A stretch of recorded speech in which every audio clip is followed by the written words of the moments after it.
Store कीजिए या उसको एक्सेस कीजिए या उसको मैनिपुलेट कीजिए। तो अब क्या है ना कि अब एक दो डेटा का जो साइज होता है, जो इन्फॉर्मेशन रहती है, अब ये थोड़ा सा हमारे पर्सपेक्टिव से बहुत बड़ी होती है, ठीक है। मतलब कोई भी डेटा अगर हम बोलें या डेटा जो भी अवेलेबल होता है जिसको मैनिपुलेट करते हैं हम अपने एप्लीकेशन में, वो डेटा उसका जो साइज है वो बहुत ही ज्यादा बड़ा रहता है।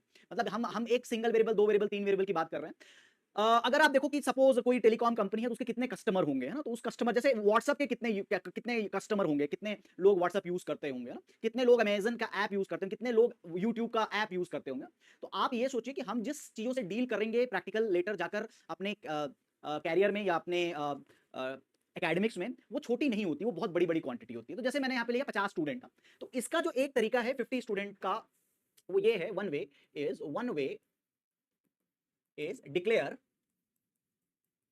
50 इंटीजर वेरिएबल, ठीक है। इंटीजर वेरिएबल डिक्लेयर कर लीजिए 50, जिसमें आप ऐसे करके, है ना, इंटीजर, फिर लिखिए R number 1 roll number 1, R number 2, ठीक है, आर नंबर 3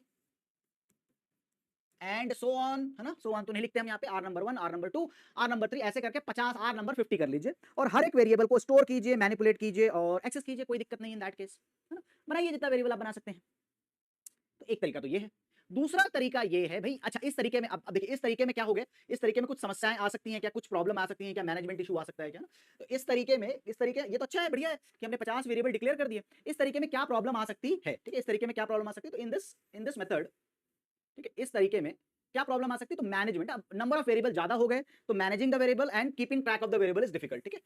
अच्छा, पहली बात कि ये हम जो एप्लीकेशन बना रहे हैं उसमें ये है कि आपका जो 50 स्टूडेंट्स हैं, उसके जो वेरिएबल्स, उसके जो डेटा, वो जो 50 स्टूडेंट हमने लिए, ठीक है, वो एक्चुअल में है तो एक सिंगल डेटा टाइप। मतलब हमारा एप्लीकेशन, हमने भले 50 वेरिएबल, अलग अलग वेरिएबल ले लिए, लेकिन है तो हमको हमारे लिए तो लॉजिकली देखा जाए तो वो 50 स्टूडेंट के रोल नंबर ही है ना। तो पहला तो हमने जो इसका, जो इस तरह से करने का जो डिसएडवांटेज ये है कि मैनेजमेंट तो ठीक है, मैनेजमेंट तो ठीक है, मैनेज करने में थोड़ी दिक्कत होगी, वो तो ठीक है, लेकिन वी क्रिएटेड सेवरल वेरिएबल, ठीक है, not as a single unit. अब ये अलग अलग वेरिएबल हो गया तो एक सिंगल यूनिट जैसी फील नहीं आ रही है, ठीक है। So we created several variable does not represent the single unit, ठीक है।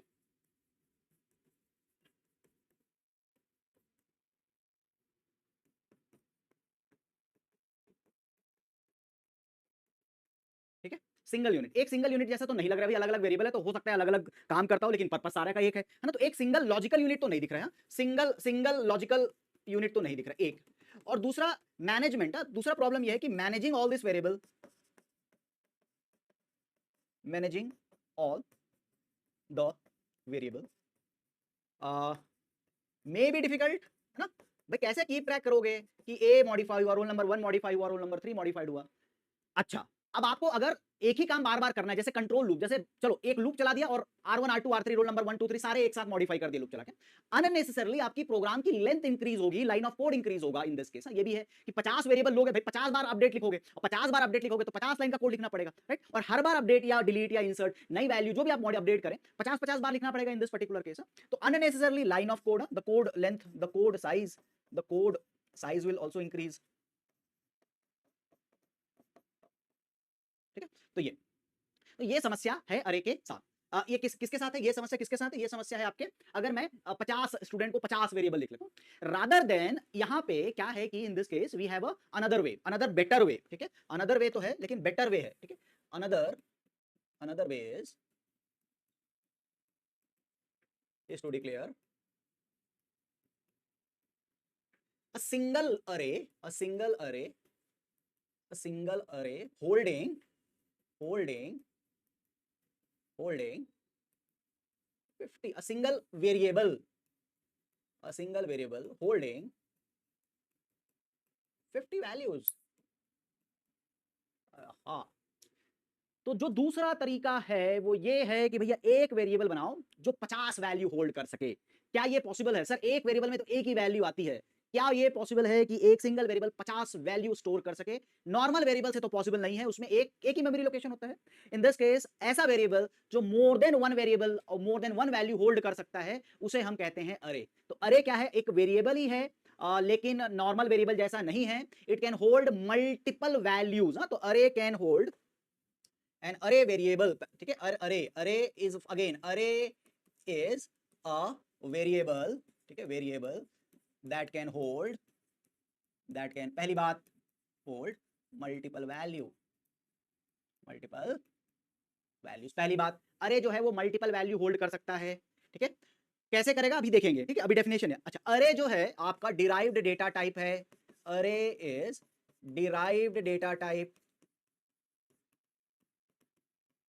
ठीक है, अरे क्या है, एक डिराइव्ड डेटा टाइप, मतलब ये एग्जिस्टिंग डेटा टाइप से हमने इसको डिराइव किया है, ठीक है। नाउ तो डिराइव इसलिए कहते हैं क्योंकि हमारे पास जो प्रिमिटिव डेटा टाइप है वो है आपका इंटीजर, कैरेक्टर और फ्लोट, यही तीन हमारे प्रिमिटिव रहते हैं, बाकी सारे नॉन प्रिमिटिव, बाकी सारे डेटा टाइप उसके बाद एक्सटेंड होते जाते हैं, ठीक है, तो उसमें कुछ डिराइव्ड डेटा टाइप भी रहते हैं और कुछ यूजर डिफाइंड डेटा टाइप भी रहते हैं। तो इन दिस केस अरे जो है वो डिराइव्ड है, किससे डिराइव्ड है, तो इन दैट केस प्रिमिटिव से डिराइव्ड है इन दिस केस, फिर आ जाता है यूजर डिफाइंड डेटा टाइप।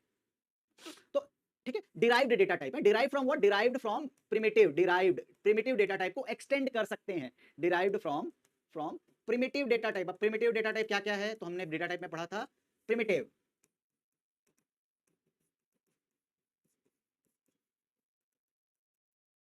ठीक है, प्रिमिटिव डेटा टाइप।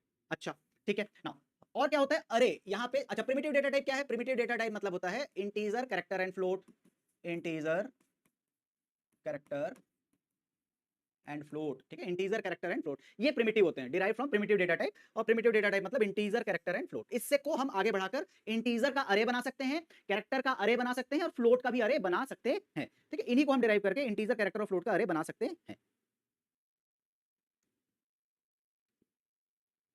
चलिए आगे बढ़ते हैं यहां से,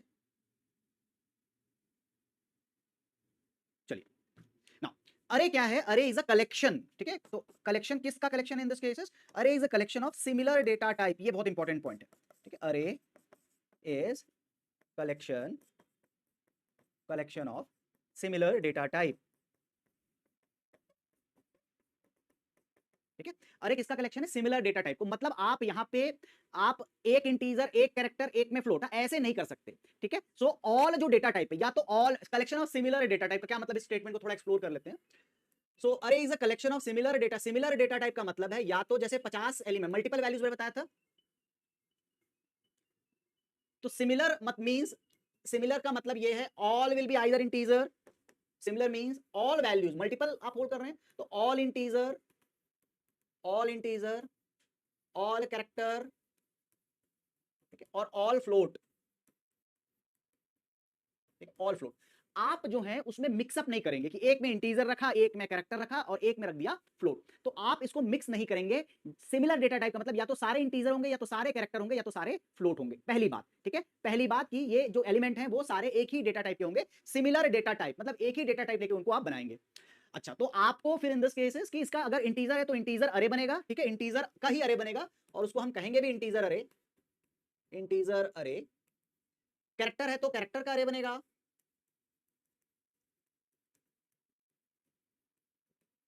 और फ्लोट है तो फ्लोट का अरे बनेगा, फ्लोट है तो फ्लोट का अरे बनेगा, ठीक है, फ्लोट है तो फ्लोट का अरे बनेगा इन दिस केस, इंटीजर अरे, कैरेक्टर अरे एंड फ्लोट अरे, ठीक है, ये सारी चीजें यहां पर बनेंगी, ठीक है, तो आप इंटीजर कैरेक्टर को मिक्स नहीं करेंगे, ठीक है। अच्छा ये नाउ तो यहां पे अरे इज अ कलेक्शन, मतलब ग्रुप, कलेक्शन भी समझते होंगे, group of element with similar data type. अच्छा सिमिलर मींस ये मैंने बता दी, ठीक है। अच्छा देखो अरे जो है, अब मेमोरी लोकेशन की थोड़ी बात कर लेते हैं, जैसे ही मैं मेमोरी कहूंगा थोड़ा आपको लगेगा कि किस बारे में बात हो रही है, कभी मेमोरी देखा नहीं है ना, तो जब बेटा फोन खरीदने जाते हो तो जब आप बात करते हो तो क्या स्पेसिफिकेशन मांगते हो, रैम की बात करते हो ना, है ना, रैम की बात करते हो कि नहीं करते, जो फोन फोन, अब बोलना फोन भी नहीं देखा है सर, फिर तो थोड़ा मुश्किल हो जाएगा। तो कंप्यूटर और फोन में क्या होता है, जैसे आपके दिमाग में ब्रेन है वैसे ही कंप्यूटर की मेमोरी होती है, तो जैसे आप किसी को याद रखते हैं, है ना, किसी चीज को याद रखते हैं या किसी को पहचानते हैं, या तो ये सब आपके ब्रेन में मेमोरी में स्टोर रहता है, वहां से आप निकालते रहते हैं। तो कंप्यूटर भी ऐसा ही करता है, उसके पास भी एक मेमोरी है, एक स्टोरेज है जहां पे से वो इन्फॉर्मेशन स्टोर करता है, उसी को प्रोसेस करता है, उसी को एग्जीक्यूट करता है, उसी को आउटपुट में देता है आपको, ठीक है। तो इन दिस केस वो जो स्टोरेज है उसी को हम मेमोरी कहते हैं। अब अरे की जो स्टोरिंग है, अरे स्टोर्ड एलिमेंट, ठीक है, याद रखना कि अरे stores element in consecutive, in consecutive memory location. Consecutive का मतलब क्या होता है कि भाई एक साथ, हम साथ साथ हैं, ठीक है, इसका मतलब है हम साथ साथ हैं, मतलब एक साथ ही स्टोर रहेंगे, सारे के सारे एलिमेंट जो हैं वो एक साथ ही स्टोर रहेंगे। तो स्टोरिंग ऑफ दिस एलिमेंट जो है वो कॉन्जिगेटिव मेमोरी लोकेशन में होता है। तो मतलब आप समझ लीजिए कॉलोनी टाइप से बस गई है और सब एक के बाद रोल नंबर 1 पहले, फिर 2 पहले, फिर 3 पहले, फिर 3 उसके बाद, फिर 4 5 और सारे जो है वो कॉन्जिगेटिव मतलब वन आफ्टर अनदर। कॉन्जिगेटिव का क्या मतलब है? One after another. तो conjugative means one after another.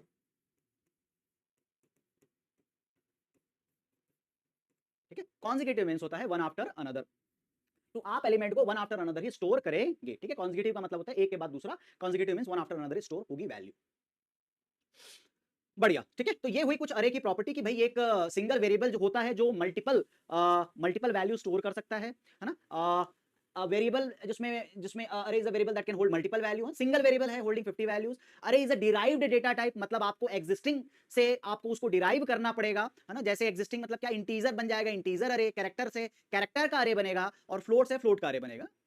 Collection of similar मतलब भाई जो भी रहेगा तो आप यहाँ पे टाइप जो है ना, कलेक्शन, तो जैसे ग्रुप ऑफ भैंस है ना, ग्रुप ऑफ हो गया आपका डॉग्स, ना तो एक ही टाइप के रहेंगे। अब डॉग और भैंस तो यहाँ पे होता नहीं है, तो यहाँ पे क्या आएगा आपका इंटीजर, कैरेक्टर, फ्लोट, ये सब वैल्यूज यहाँ पे आती हैं। ठीक है ना। कॉन्जिगेटिव मतलब ये ऐसा है कि भाई हम साथ साथ है का मतलब है कि सारे एक साथ ही रहेंगे यहाँ पर। इन दिस केस सारे जो इंटीजर हैं वो, अब कॉन्जिगेटिव मेमोरी जो है वो जहाँ पे हम इसको स्टोर करके रखते हैं, जहाँ पे डाटा सेव होता है। ठीक है, तो ये हो गया आपका सिंपल सी बातें। किसकी बातें? अरे की सिंपल सिंपल बातें। ठीक है, अरे की सिंपल सिंपल बातें। अच्छा, ठीक है, तो इसके बाद क्या? चलिए, अब जो दूसरा पार्ट ये है कि अरे को डिक्लेयर कैसे करना है। ठीक है, डिक्लेरेशन ऑफ द अरे की बात करते हैं। ठीक है, कैसे डिक्लेयर करना है, कैसे इनिशियलाइज करना है। डिक्लेरेशन ऑफ अरे।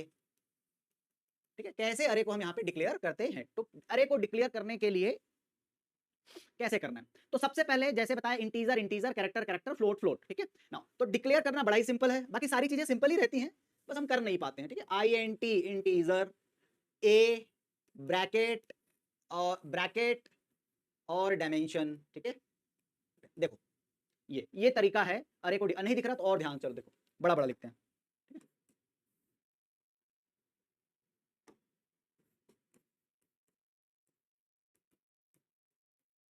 ये लो, ये भी अपने हरकतों से बाज नहीं आएगा।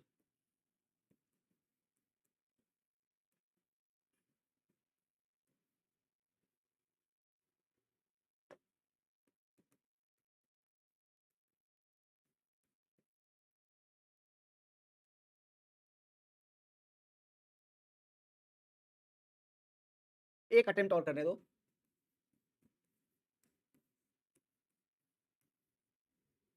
दे देखिए ऐसा, तो INT A10 ऐसे हम एरे को डिक्लेयर करते हैं। ठीक है, जैसे हमने वेरिएबल डिक्लेयर किया था वैसे ही हम एरे को डिक्लेयर करते हैं। अब इसमें ना कुछ कुछ पार्ट है। ठीक है, जैसे हमने बताया था अभी कि इन दिस केस ये वाला जो पार्ट है दैट इज क्या है, ये डेटा टाइप है। तो यहाँ पे आपको बताना पड़ेगा क्या अरे, तो इंटीजर अरे है ये। ठीक है, इंटीजर अरे है, तो दिस इज इंटीजर अरे। अच्छा, ये क्या है, this this this is the name of the अरे। ठीक है, ये क्या है, नेम ऑफ द अरे है। ठीक है, नेम ऑफ अरे, नेम ऑफ अरे। और इसको ही हमने क्या देखा था, ये एक आइडेंटिफायर होता है। ठीक है, ये आइडेंटिफायर होता है, तो दिस इज एन आइडेंटिफायर। ठीक है, नाउ उसके बाद आ रहा है आपका ये जो ऑपरेटर है, इसको अरे इंडेक्स ऑपरेटर कहते हैं। क्या हो गया ये? ठीक है, क्या हो गया यहाँ पर, तो यहाँ पर आप देखो ये जो है, ये जो चीज है, ठीक है, ये जो चीज है इसको हम अरे इंडेक्स ऑपरेटर कहते हैं। ठीक है, ये चलिए ये भी इसको बड़ा समस्या है अरे इंडेक्स ऑपरेटर के साथ, नॉर्मल ही ड्रॉ करते हैं ये। ठीक है, ये जो चीज आ रही है, ये जो ब्रैकेट जो दिख रहा है, जो स्क्वायर ब्रैकेट है, इसको सी लैंग्वेज में है तो क्या, ये square bracket, normal bracket, square bracket, करली ब्रैकेट, बहुत सारे ब्रैकेट्स होते हैं सी लैंग्वेज में, स्क्वायर, करली, नॉर्मल, जो हमारा पैरेंथेसिस जिसको बोलते हैं। तो ये स्क्वायर ब्रैकेट जो है इसका एक नाम है BRACKET, कि इसको बोलते हैं हम अरे इंडेक्स ऑपरेटर, अरे इंडेक्स ऑपरेटर। ठीक है, अरे इंडेक्स ऑपरेटर और अरे सबस्क्रिप्ट ऑपरेटर। ठीक है, अरे इंडेक्स ऑपरेटर और अरे सबस्क्रिप्ट ऑपरेटर। तो ये जो ब्रैकेट आप देख रहे हो दैट इज एन अरे इंडेक्स ऑपरेटर या अरे सबस्क्रिप्ट ऑपरेटर। हाँ, सेमीकोलन रहेगा, इसमें कोई दिक्कत नहीं है। ठीक है, सेमीकोलन रहेगा, इसमें कोई दिक्कत नहीं है, बट हाँ इंडेक्स तो है ये इन दिस केस। देखिए अब ये बड़ा ही बेकार OCR है। ठीक है, ये सेमीकोलन तो रहेगा डेफिनेटली। अच्छा, इसके बाद आप यहाँ पे 10 को देखो। ठीक है, 10 को देखेंगे, 10 में 10 इज व्हाट, तो 10 जो है जैसा ये कलेक्शन ऑफ एलिमेंट, तो 10 क्या रिप्रेजेंट करता है इन दिस केस, तो 10 रिप्रेजेंट करता है आपका 10 इज द साइज, ठीक है, साइज ऑफ द अरे, साइज ऑफ अरे। तो जैसा हमने बताया कि भाई साइज ऑफ अरे, है ना, तो ये जैसे ये कलेक्शन ऑफ एलिमेंट है ना, is the holding multiple values, holding 50 values और मल्टीपल वैल्यूज। तो कितनी मल्टीपल, हाउ मेनी मल्टीपल, तो इन दैट केस आप यहां पे बता रहे हो कि इसमें 10 वैल्यूज आएंगी, 10 वैल्यूज आएंगी। तो एक इंटीजर अरे है, नेम ऑफ द अरे आइडेंटिफायर है, ये जो है ब्रैकेट, ये जो ब्रैकेट है, ये स्क्वायर जो ब्रैकेट है, इसको हम कहते हैं अरे इंडेक्स ऑपरेटर, ठीक है, क्या ये अरे इंडेक्स ऑपरेटर है ये, ठीक है, अरे इंडेक्स ऑपरेटर है। अरे इंडेक्स ऑपरेटर के लिए हम यहां पर इन दिस केस हमने लिखा है 10, ठीक है, हमने लिखा था 10 10 डिक्लेरेशन के टाइम, मतलब आप 10 इंटीजर का साइज ऑफ मेमोरी आप एलोकेट कर दीजिए, ठीक है, 10 इंटीजर की साइज ऑफ मेमोरी जो है आप यहां पे एलोकेट कर दीजिए, ये यही कह रहा है भाई 10 इंटीजर की जगह जो है आप रिजर्व कीजिए। अब इसमें ना काफी सारी बातें और भी आती हैं, जैसे क्या डिक्लेरेशन के समय हम इसको, अच्छा 10 की बात कर लेते हैं पहले, उसके बाद हम बात करेंगे, ठीक है, उसके बाद हम बात करेंगे, 10 की बात कर लेते हैं पहले। देखिए यहाँ पे भी थोड़ा कंफ्यूजन होता है, बट चलो कोशिश करते हैं आपको समझाने की, उसके बाद उस वाले बात में जाएंगे। तो मेमोरी में ये क्या करेगा, 10 लोकेशन बनाएगा, ठीक है, ये हो गया 1 2 3 4 5 6 7 8 9 और 10, ठीक है, 0, अच्छा चलिए ये 10 लोकेशन बना दी, और इस 10 लोकेशन में ये एलिमेंट को रखेगा, ठीक है। तो अब 10 लोकेशंस हो गई, ठीक है, 10 लोकेशंस हो गई ना। ध्यान रखने वाली बात क्या है, ठीक है, ये अच्छा मैं यहाँ पे आपको दिखा देता हूँ गिन के, 1 2 3 4 5 6 7 8 9 और 10। तो ये कंसेक्यूटिव मतलब लगातार, ठीक है, एक जगह एक चंक जैसा रिजर्व करेगा मेमोरी में और एलिमेंट को यहाँ पे डालेगा, ठीक है, एक बात यहाँ पर। अच्छा अब इसमें क्या डालेगा और कैसे एक्सेस करेंगे, मतलब क्या डालेगा मतलब इसको इनिशियलाइज कैसे करें और इसको एक्सेस कैसे करें। तो इनिशियलाइजेशन 10 कंसेक्यूटिव मेमोरी लोकेशन है, इसका हम करते हैं इनिशियलाइजेशन, ठीक है। अच्छा चलिए ठीक है, 10 मेमोरी लोकेशन है, तो सबसे पहले इसको इनिशियलाइज करते हैं। इनिशियलाइजेशन का मतलब क्या होता है, initialization means giving some value. जब आप वेरिएबल लेते हैं तो इन दैट केस आपको कुछ वैल्यू, आप चाहते हैं उसमें कुछ वैल्यू जाए, तो उसको हम कहते हैं, उस प्रोसेस को हम कहते हैं इनिशियलाइजेशन, ठीक है, इनिशियलाइजेशन। तो फर्स्ट टाइम अगर आप कोई वेरिएबल लेते हैं, मान लो x, और x इज इक्वल टू हमने ले लिया 5, जैसे रामू की एज है, तो मान लो रामू की एज x है, फिर हम रिलेशनशिप स्टैब्लिश कर लेते हैं और उसके बाद हम निकालते हैं इन दैट केस, है ना। सो इनिशियलाइजेशन कैसे करते हैं, इनिशियलाइजेशन पहले देख लेते हैं, डिक्लेरेशन प्लस इनिशियलाइजेशन। देखिए अब INT लिखा मैंने a, और यहां पे मैं थोड़ी छोटी वैल्यू लेता हूं, दैट इज 4 ठीक है। इसके बाद आपको लगाना है इक्वल टू, इसके बाद आपको लगाना है कर्ली ब्रैकेट, ठीक है, और यहां पे आपको वैल्यू 4 वैल्यू देनी है, 4 क्या देनी है, इंटीजर देनी है। तो यहां पे दीजिए 1 2 3 और 4, 4 आपको इंटीजर की वैल्यू देनी है, 1 2 3 4, ठीक है। तो ये तो डिक्लेरेशन तो मैंने पहले भी किया था, लेकिन 10 किया था सर आपने, तो ठीक है मैंने अब 4 कर दिया, कोई दिक्कत है क्या, नहीं है ना, तो उससे क्या फर्क पड़ता है, चलो 10 दे देते हैं, चलो आपके लिए 10 ही दे देते हैं, 10 ही ले लीजिए, ठीक है। तो 10 के वजह से 1 2 3 4 5 6 7 8 9 और 10, ठीक है। अच्छा कुछ और भी क्वेश्चंस हैं, लेकिन अभी ना मैं बेसिक पढ़ा रहा हूं, तो उनको मैं आंसर अभी नहीं करूंगा, जैसे क्या ये ब्लैंक रह सकता है ना, क्या डायमेंशन देना जरूरी है ना, और भी क्वेश्चन आपके दिमाग में आ रहे हैं, लेकिन अभी नहीं कवर करूंगा। आप केवल जैसा मैंने बताया, ये क्या है, ये क्या है, ये क्या है, बस इतना ही है फंडामेंटल का पर्पस, ठीक है। फंडामेंटल का पर्पस ये है कि आप जो है एक प्रोग्राम लैंग्वेज में क्या क्या कंस्ट्रक्ट होते हैं वो समझ जाएं। तो आपको ये पता रहना चाहिए कि भाई अरे अरे होता है, कंट्रोल स्टेटमेंट्स होते हैं, फंक्शन होते हैं, स्टोरेज क्लास नाम का कोई चीज होता है, दैट्स ऑल, बस इतना ही। बाकी उसको और कितने डीप में ले जाना है, उसके अंदर क्या और करना है, तो हम देखेंगे बाद में, है ना। चलिए तो ये आपने डिक्लेरेशन और इनिशियलाइजेशन कर दिया, अब ये बनाएगा कॉलोनी, ठीक है, और कॉलोनी के अंदर रखेगा सारे एलिमेंट को 1 बाय 1। तो ये हो गया 1 2 3 4 5 6 7 8 9 और 10, तो 10 एलिमेंट इसने यहां पर रख दिए, ठीक है, 10 एलिमेंट इसने यहां पर रख दिए, 1 2 3 4 5 6 7 8 9 10। चलिए तो ये 10 एलिमेंट रखने के बाद अब क्या होगा, ठीक है, अब ये इनिशियलाइजेशन हो गया, डिक्लेरेशन प्लस इनिशियलाइजेशन हो गया यहां पर, ठीक है, डिक्लेरेशन भी हो गया और इनिशियलाइजेशन भी हो गया, दोनों बातें हो गई यहां पर। अच्छा अब क्या करना है इसमें, अब तो हमने क्या क्या देखा था, डिक्लेरेशन देखा था, इनिशियलाइजेशन देख लिया। अगर आप इसी चीज को कहते कि भाई कैरेक्टर अरे कर दो सर, है ना, कैरेक्टर अरे बना दो इसको, है ना, तो इसमें अगर आप मुझे बोलते हैं कैरेक्टर अरे बनाओ, तो यहां पे मैं लिखता CHAR कैरेक्टर अरे, और यहां पर मैं सारे कैरेक्टर्स देता ABCD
E F G H, 8 हो गए शायद, H is the 8th letter, I और J, ठीक है, I और J, ठीक है, और लास्ट में सेमी कोलन लगाएंगे स्टेटमेंट, तो 1 2 3 4 5 6 7 8 9 10, ठीक है, लेकिन कैरेक्टर जो है आपको कोट में देना पड़ता है, ठीक है, सिंगल कोट में, तो ये आपके कोट्स में मैंने एक सिंगल कैरेक्टर दे दिए, ठीक है, ये लो, तो ये सिंगल कोट में मैंने दे दिया। अच्छा, तो यहां पे अब क्या होगा, अब क्या होगा, अब क्या होगा,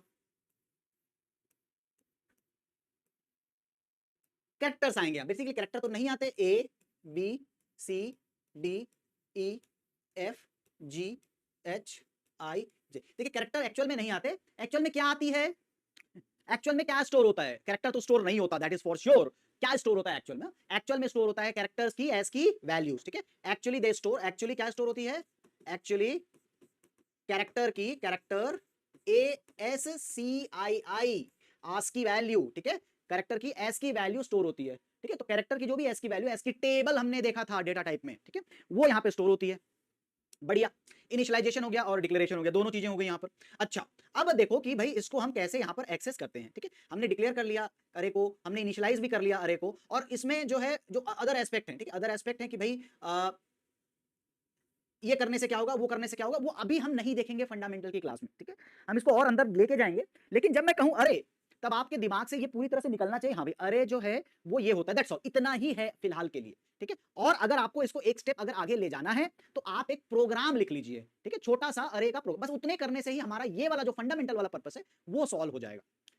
चलिए, अब ये हो गया डिक्लेरेशन, ठीक है, ये हो गया डिक्लेरेशन, और अब आपको समझ में जब बात आ गई है तो मैं जरा इसे हटा देता हूं इस चीज को यहां से, ठीक है ना, देखो अब है कि एक्सेस कैसे करते हैं एलिमेंट को, टू हाउ टू एक्सेस अरे एलिमेंट, एक्सेस अरे एलिमेंट, ठीक है, नाउ अब यहां पर आपको अंडरस्टैंड करना है कि टू एक्सेस फर्स्ट एलिमेंट, ये आप याद रखेंगे, ये बहुत इंपॉर्टेंट है अरे के लिए, टू एक्सेस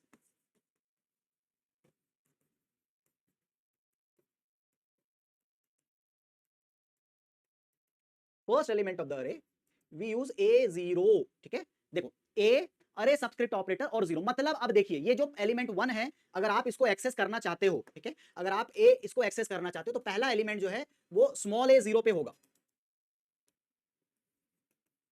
A0, ठीक है, सेकंड एलिमेंट इसी हिसाब से क्या होगा A1, नेक्स्ट एलिमेंट क्या होगा A2, नेक्स्ट एलिमेंट क्या होगा A3, नेक्स्ट एलिमेंट क्या होगा A4, नेक्स्ट एलिमेंट क्या होगा A5, ठीक है, नेक्स्ट एलिमेंट क्या होगा A6, नेक्स्ट एलिमेंट क्या होगा A7, ठीक है, नेक्स्ट एलिमेंट क्या होगा A8, फाइन, नेक्स्ट एलिमेंट क्या होगा A9, ठीक है, तो देखिए कि अगर आप एक अरे को डिक्लेयर करते हैं A10, ठीक है, तो उसका पहला एलिमेंट A0 में होगा, ठीक है, तो अगर मैं यहाँ पे INT A10 की बात करता हूँ, अरे 10 की बात करता हूँ, तो इसका जो फर्स्ट एलिमेंट है, ठीक है, फर्स्ट एलिमेंट 1 में नहीं होता, ठीक है, A0 से शुरू होती है बातें और A9 तक जाती हैं, ठीक है, 0 to 9, the first index of the अरे इज 0, ठीक है, द फर्स्ट एलिमेंट है index, the first element index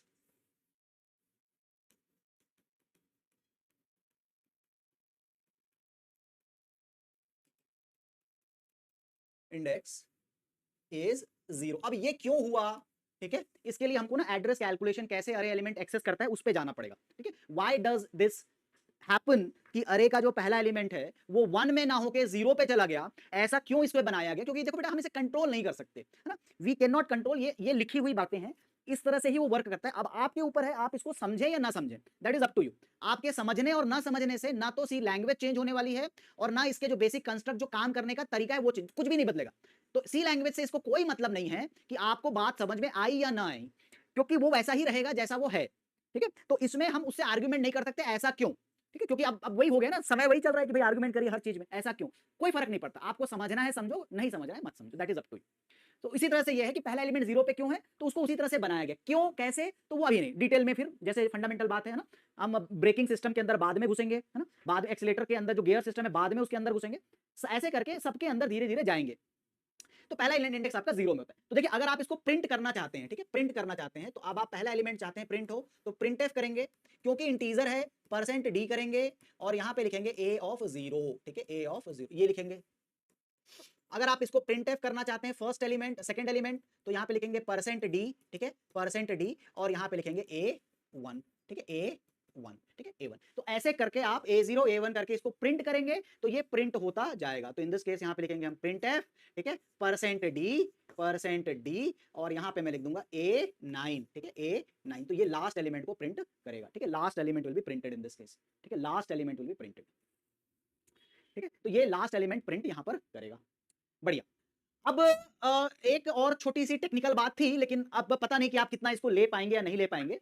इसका जो पहला एड्रेस होता है, ठीक है, एक छोटी सी बात, फिर एक प्रोग्राम लिखते हैं अरे का, ठीक है। द फर्स्ट एलिमेंट, अच्छा, अरे का जो पहला एड्रेस है, ठीक है, अरे का the address of first element of the अरे, ठीक है, the address of first element of the अरे, ठीक है, ये याद रखना, ये थोड़ा टेक्निकल टर्म है तो याद रखेंगे इसको। The address of first element of the अरे, एड्रेस, मेमोरी एड्रेस है, फर्स्ट एलिमेंट ऑफ अरे इज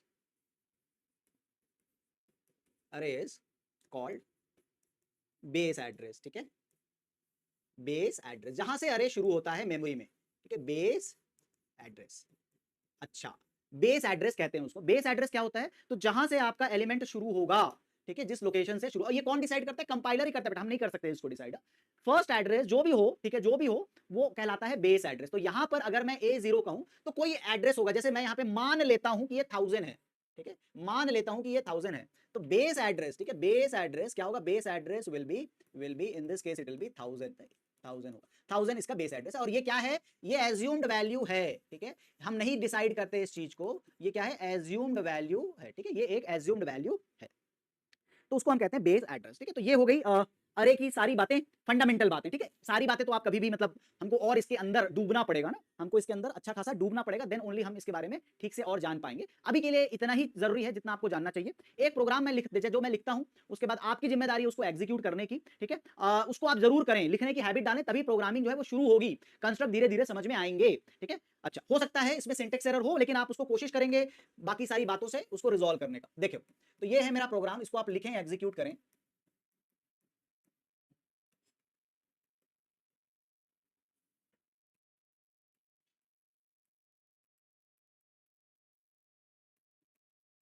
ये मैंने ले लिया एक वेरिएबल ए, और 10 ही ले लिया इसकी डायमेंशन, ठीक है। अच्छा, डायमेंशन 1 साइज, ठीक है, डायमेंशन वर्ड यूज कर दिया मैंने। डायमेंशन मतलब साइज, ठीक है, डायमेंशन मतलब साइज ही होता है,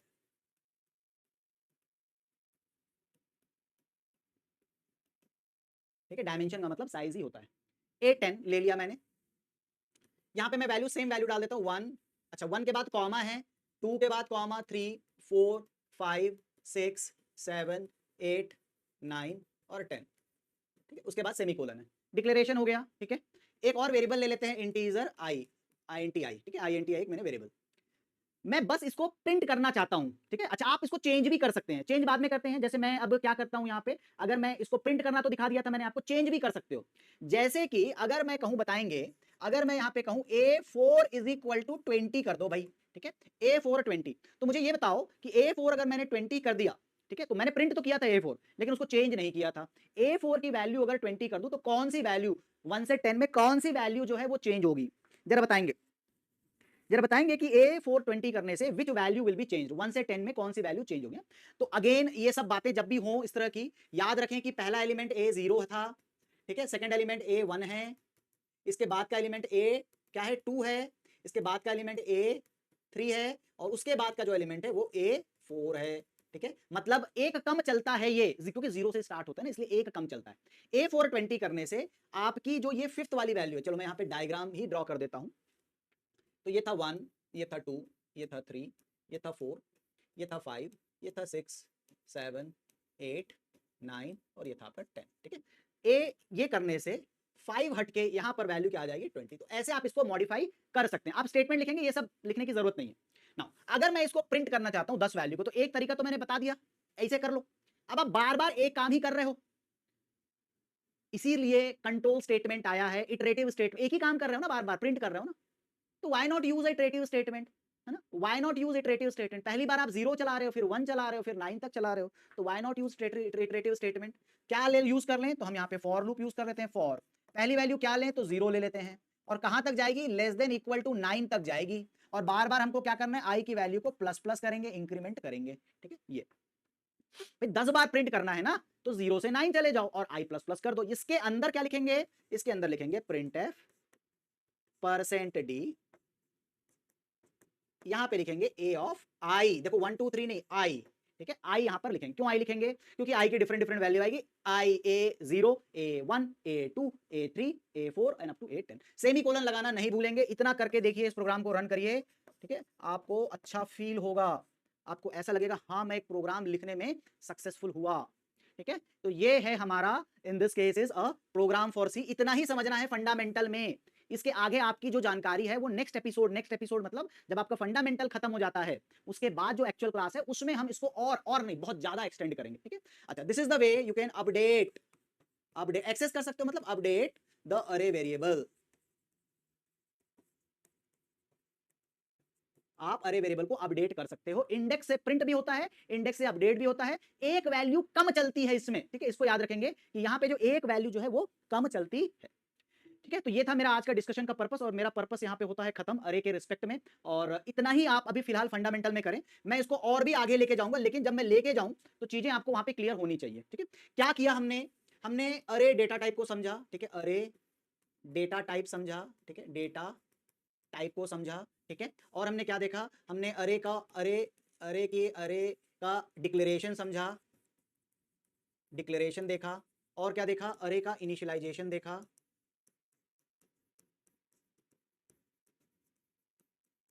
ठीक है। अच्छा, और क्या देखा? एक्सेसिंग एलिमेंट देखा, एक्सेस कैसे करते हैं एंड अपडेट कैसे करते हैं वो देखा, ठीक है।